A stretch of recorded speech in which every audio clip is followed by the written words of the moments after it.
भद्रक जिला चांदबाली निर्वाचन मंडली तिहिडी ब्लॉक अधीनस्थ कंडरा गड़िया ठारे एक नूतन रास्तार शिलान्यास करा जायछि।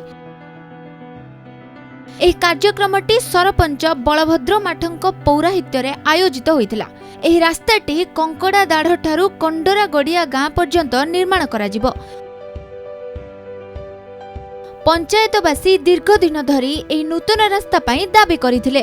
चांदबाली विधायक तथा जिला योजना बोर्ड अध्यक्ष डॉक्टर व्योमकेशर राय प्रचेष्टा रास्ताटी निर्माण करा जिवो एवं ए नै ओडिशा जल संपद विभाग साळंदी जलसेचन विभाग तरफ 38,70,000 टंका व्यय बराद करा जायतिबा जणा पड़िछि। ए प्रोजेक्ट ना होछि कंकड़दाड़ ठारू कंडोडा पर्यंत रास्तार उन्नतीकरण। एटा होछि 40 लाख टंकार प्रोजेक्ट। ये आमर शाहपुर पंचायत रु जामजुडी पंचायत को जीवा पई कोनस प्रकार रास्ताघाटर सुविधा नथिला।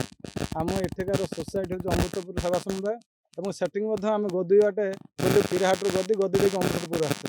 ये रास्ता हवा फल आमर बहुत दिन स्वप्न सार्थक होइछि एवं आमर बहुत सुविधा हला।